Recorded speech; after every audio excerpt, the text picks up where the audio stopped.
Hey everybody, so I wanted to start a new mini-series where I look at defensive use and survivability in Mythic Plus. I do a lot of coaching VODs and looking at gameplay where I see people either misuse or don't use their defensives effectively. So I wanted to do a series on that.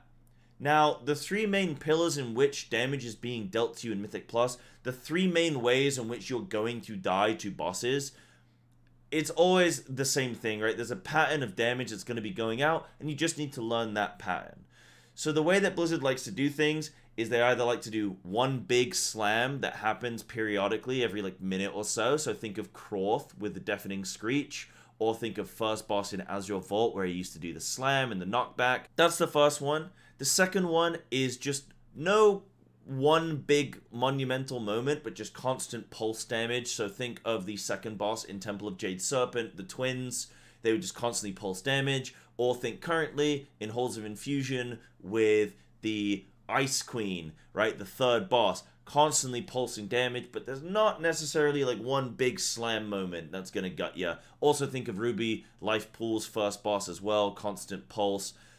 And then you have the third and final type, which is a big hit followed by a dot application. So you're going to get pulsing damage after this big hit. What Blizzard also likes to do is sometimes they like to combine these things. So we'll also talk about that as well. So the first boss that I wanted to talk about is Magmatusk. I think this is a great boss to analyze as our first boss, as it's very multifaceted. It has a big slam hit. It has a dot effect that then gets applied, and also has an additional mechanic just to throw in the spanner in the works. So you have to be extra on your toes. So the way that certain damage types are being dealt, right? The way that you deal with certain damage types. If there's something that is going to chunk you for a big amount of damage, then you want to use damage reduction abilities on defensives, DRs, right? Something like Bark Skin or Survival Instincts if you're a Feral Druid, or jumping into Bear Form with Ursine Vigor, increasing your stamina and your armor, an effective DR, right? It works as one. So this is what you want to do to combat big slams, because a big slam is likely, the intent of it is to deal more than your total health pool. So if you can reduce the amount of damage relative to your health pool, then you're going to be less likely to be one-shot. Now, the way that you can also learn what one-shots you and not, or what takes you into the danger zone in Mythic Plus, is by having high contact time. Getting into the dungeons themselves, playing them week in, week out on various affix weeks, if it's fortified, if it's tyrannical, this boss on Tyrannical might be a very dangerous boss on a 24, but on a Fortified, it might be way more relaxed, and you might be way less likely to be in these critical danger points, because the damage done to you is reduced because it's no longer Tyrannical. So you can play bosses a little bit differently depending on the affix weeks that it is, and also the key level. If you're going into 23, and this boss, the Volatile Mutation, does 90% of your health pool, then it's likely that on a 24, it's probably going to one-shot you. It's probably going to do 100% of your health pool, so you need to have a DR for every single Volatile. Now, it's very unlikely that that's going to be the case on the 24, but that's just as an example. So that's something that you need to think about in terms of types of damage that are being dealt.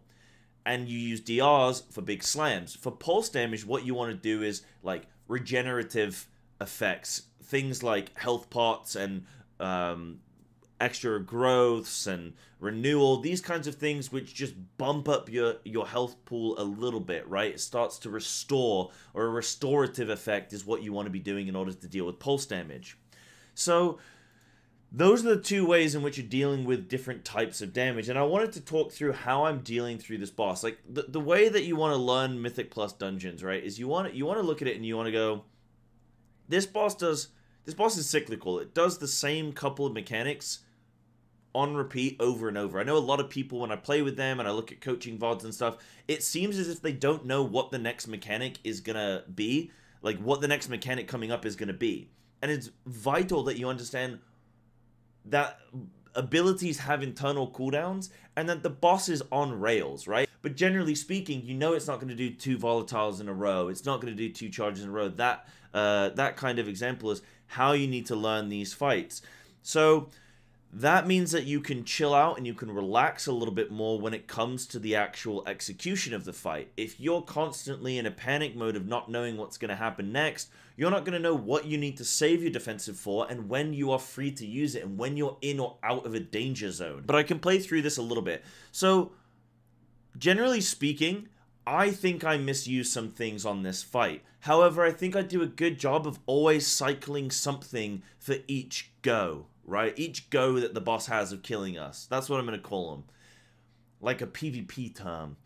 So I box skin the first volatile mutation, or one of these volatile mutations. I like to try and save survival instincts for if I get a nasty overlap of volatile mutation followed by a lava spray if it's targeted on me. Because then I know I'm in a double danger point. But I don't get targeted by lava spray at any point here, and I don't really feel myself being in too much danger, and I want to just pummel as much damage as I possibly can. So for that volatile mutation, I look to use a survival instincts because I know I've got box skin coming up again soon, right? So this is a really important one.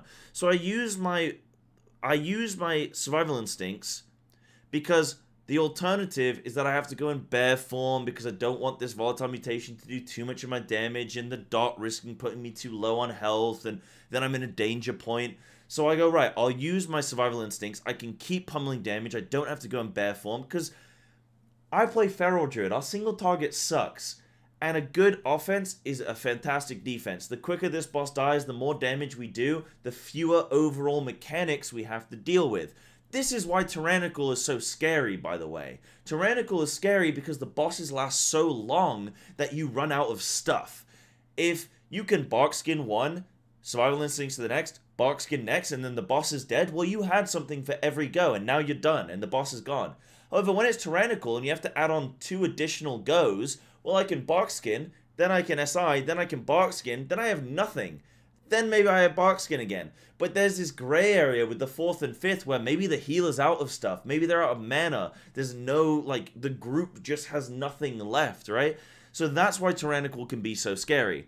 But because I look at this and I go, box skin is coming up soon, and I know that in 15 seconds, there's not going to be another volatile mutation. I know that I'm okay to use my SI, and then I'll have box skin available for the next slam, or at least very soon to it, right? So I'll at least like have it, maybe I can bear form the next one, and then box skin for part of the dot or something like that, right? And by the way, I want to mention that it's not that you should never use a DR on ticking damage, or that you should never use restorative effects on a big slam effect, right? But you need to be smart with it.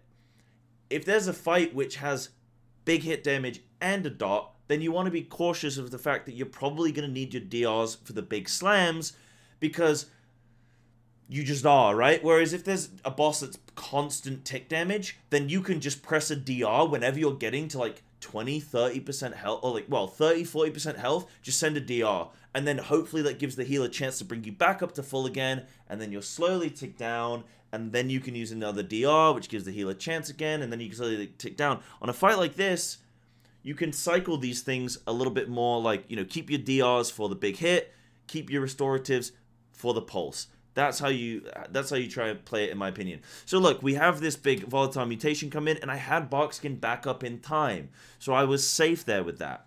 Now, what ends up happening here in a moment is my Corrupting Rage Flask procs, which means I'm going to start taking a bit of damage additional to the fight itself. So then we have the dot from the boss happening, and then I also have my flask. So I tick quite low. I tick to this point, I'm at about 70% health, I'm okay. And then I get another round of ticks, immediately dropping me to about 30% health, which triggers my Spore Cloak. Now I had box skin initially, but box skin is gone now. I don't have SI. I'm already too low, so I can bear form now, but I'm already in a little bit of that like danger point. Luckily, the Spore Cloak triggers, and so if there's another tick, then I won't die. The Spore Cloak is going to be a buffer. But I have Renewal, and I have Health Potion. Because I am not relying on Spore Cloak to save me, instinctively, I Renewal here. Now, that was a misplay. I didn't need to do that. I could have saved that for the next go, because now I'm not going to have box skin or SI for the next slam, so I'm going to be in more danger. So that renewal could be critical. But what I end up doing is I bear form this instead. Right at the last second, I end up bear forming. So I reduce the amount of damage from this hit taken. So we can see here as this comes in. Let me rewind a little bit. So I bear form. So it takes me to about 45% of my health. And then I get healed up a little bit, and the healer's actually doing a fantastic job of just immediately getting our health back up to full. So I know I'm not really in too much danger. Now, if I was in a situation there where the healer was struggling to get me back up to full, what I can do is I can sit in bear form for a little bit longer there and really maximize the Ursine Vigor 4-second window. And then I can also look to use a health potion.